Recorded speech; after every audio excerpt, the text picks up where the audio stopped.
Oke, jadi kita lanjut ya. Salah satu bidang yang sangat pesat perkembangannya dalam penggunaan AI itu adalah healthcare. Kenapa? Karena healthcare ini tentunya dia kan berhubungan dengan nyawa manusia ya.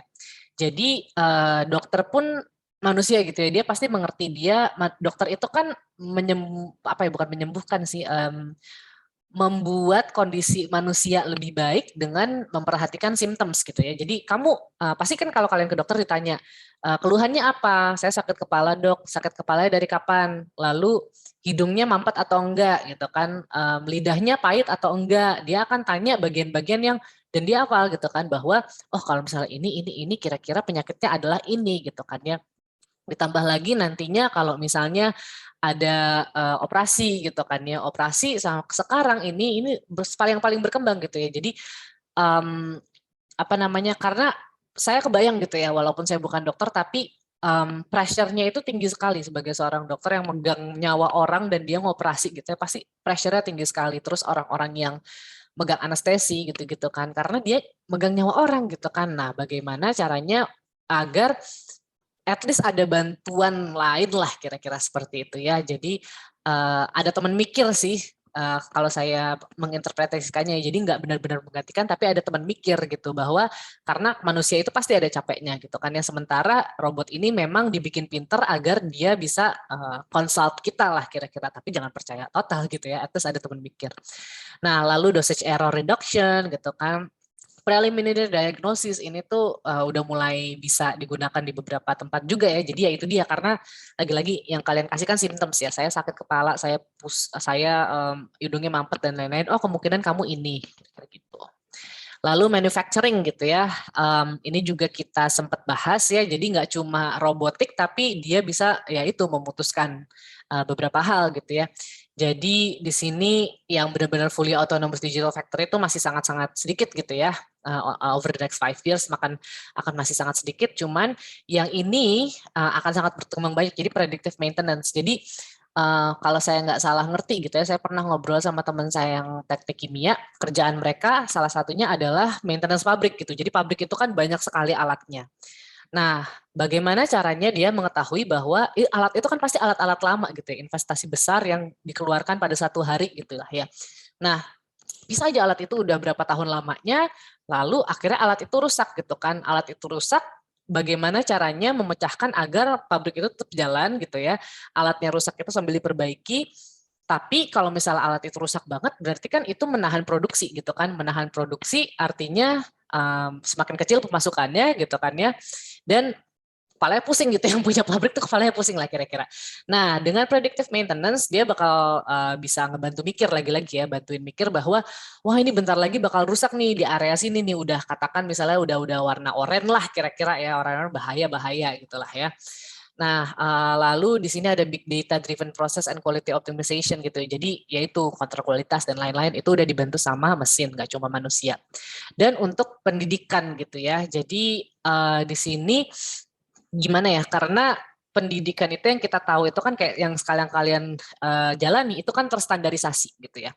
Seperti yang kalian pelajari sekarang, walaupun yang ngajar ini dosen-dosennya beda-beda, saya dari FITB, kalau teman-teman kalian yang di stay dari dosen stay, kalau yang di FTSL dari dosen FTSL, tapi materinya itu sama semua.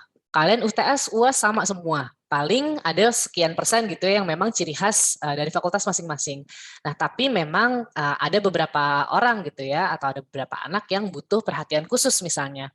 Nah, itu kan berarti dia tidak bisa mengikuti kurikulum yang terstandarisasi gitu kan ya. Dia harus memiliki kurikulum sendiri agar dia bisa berkembang ya dengan maksimum gitu. Nah, salah satunya ada si AI for Education ini gitu ya. Jadi benar-benar kontennya itu tergantung dari perkembangan si anak ini, kira-kira gitu. Nice ya. Lalu di industri gitu ya, saya rasa ini singkat aja bahwa paling tinggi itu lagi-lagi di sini ya, pharmaceuticals dan life sciences gitu ya. Karena lagi-lagi itu yang mungkin kalau dari apa ya, kalau dari penglihatan saya atau dari interpretasi saya, karena itu langsung ke manusia gitu ya. Jadi fundingnya pasti lebih cepat gitu karena um, apa ya, itu high stake banget lah nyawa manusia gitu kan ya. Kalau misalnya kenapa-kenapa ini bisa menyelamatkan nyawa, bla bla bla segala macam, dan it makes sense that yang paling berkembang itu di sini. Lalu aerospace gitu ya, karena sekarang cukup banyak kan pesawat-pesawat yang memang pilotingnya otomatis. Yang penting si pilotnya itu bisa ngelepas landasin gitu ya dan bisa ngedaratin. Sementara untuk navigatingnya itu benar-benar sudah otomatis gitu kan ya. Telekomunikasi, oil and gas, energi, ini juga banyak banget, mulai banyak teman-teman saya yang belajar AI gitu ya, deep learning, machine learning, those kind of things. Bahkan Ben, asisten kita, dia juga kerjaannya tuh machine learning gitu, keren lah. Dan banyak sekali di sini ya. Lalu healthcare di sini, jadi mereka saling nyambung gitu kan. Financial, kalau kalian tahu Barex, kalau kalian tahu Bibit gitu ya, itu kan banyak robo advisor gitu ya, yang dia bakal mikirin gitu ya, oh kayaknya lagi bahaya nih, turunin persentasi sahamnya gitu ya. Wah, lagi bagus nih sahamnya dinaikin, yang lain-lainnya dikecilin gitu-gitu. Lalu ini sih yang menarik ya. Jadi ada yang namanya intelligent agent gitu. Jadi itu merupakan sebuah sistem komputer yang memang dia ditaruh di sebuah environment yang dia bakal bisa melakukan kegiatan-kegiatan yang sifatnya otonomus gitu ya. Otonomus artinya nggak perlu kita gitu kan, otomatis dia sendiri dalam sebuah lingkungannya gitu ya, dalam lingkungan tersebut untuk to meet its design objective gitu ya. Nah, jadi kayak misalnya kita yang saya tahu gitu ya, ada paling gampang aja ini, teman saya ada yang kerja di salah satu pengembang AI untuk pakan ini, bukan pakan ternak, pakan ikan tambak gitu. Jadi dia itu bisa mengukur gitu, kira-kira kapan sih tempat area itu tuh perlu dikasih makan ikannya gitulah ya. Lalu dia juga bisa ngesensor gitu bahwa oh ini makanannya masih banyak, dikasihnya nanti aja gitu ya. Jadi nggak cuma otomatis dalam arti kalau otomasi kan gampang ya, bukan gampang sih, straightforward bahwa katakan keluarin pakan setiap jam segini tiap hari. Itu kan kebayang ya, kalian juga bisa ngebayangin programnya kira-kira seperti apa. Paling sambungin itu ke sensor apa. Tapi kalau misalnya sistemnya udah AI gitu ya, dia akan melihat juga sekitarnya, environment-nya seperti apa. Mungkin kalau misalnya pakan itu agak susah, kayak ini aja penyiram tanaman gitu ya. Jadi kadang-kadang ada gitu ya, orang bikin kayak selang gitu ya, selangnya kan dibolong-bolongin gitu. Nah, lalu disambungin tuh untuk kerannya itu ke artificial intelligence.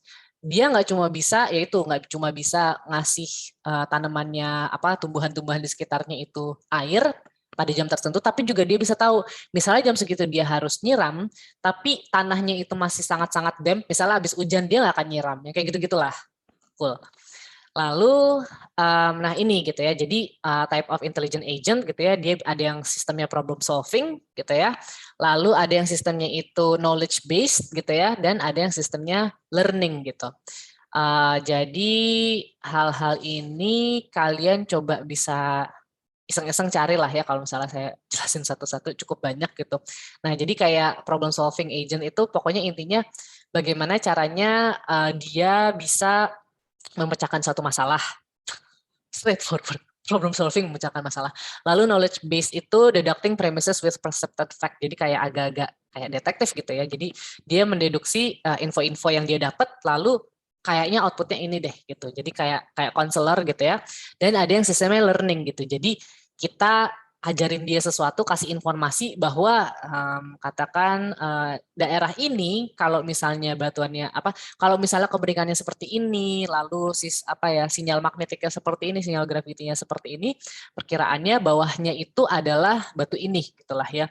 Coba cek, kamu kasih data yang banyak gitu ya, cemplung, cek kira-kira daerahnya seperti apa. Nah nanti dia akan belajar sendiri dan dia akan ngasih tahu, oh enggak, area sini ternyata ini, area sini ternyata ini, dan kayaknya persepsi kamu salah. Jadi kamu ngasih info, ngasih data, dia yang belajar gitu.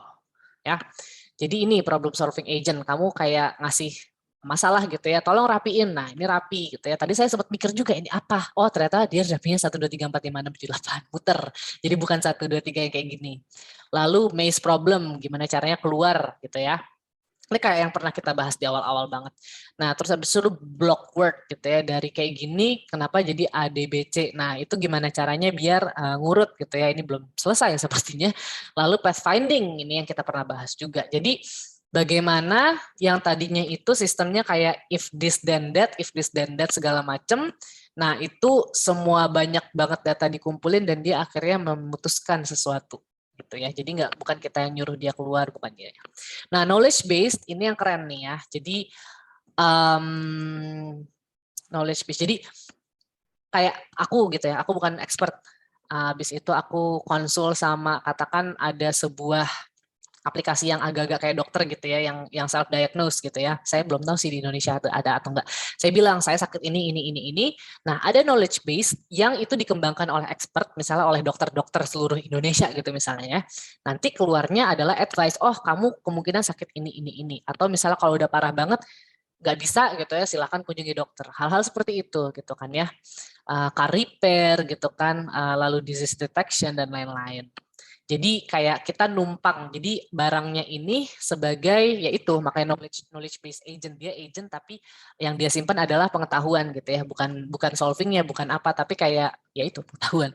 Lalu ada yang learning agent, nah ini yang disuruh belajar gitu ya. Jadi selain yang tadi saya kasih tahu itu kan lumayan jauh ya, kita suruh belajar dia mendefinisikan batuan misalnya. Nah ada yang sifatnya kalian taruh handwriting, kamu tulisan-tulisan kamu zaman kecil dulu di diary misalnya, kamu scan, habis itu nanti dibaca, ternyata dia bisa mentranslate itu menjadi sebuah tulisan apa ya, ya tulisan gitu ya, ketikan lah ya. Lalu speech gitu kan, sekarang sering banget speech recognition kan, jadi kalau misalnya saya ngomong gitu kan ya, probably in English itu cukup banyak speech recognition yang cukup bagus. Saya rasa di YouTube juga kan ada tuh yang caption, tapi bukan caption bikinan orang, tapi memang speech recognition-nya si YouTube dan face recognition. Nah, saya rasa untuk dari sini ke belakang kita akan belajar di sesi selanjutnya.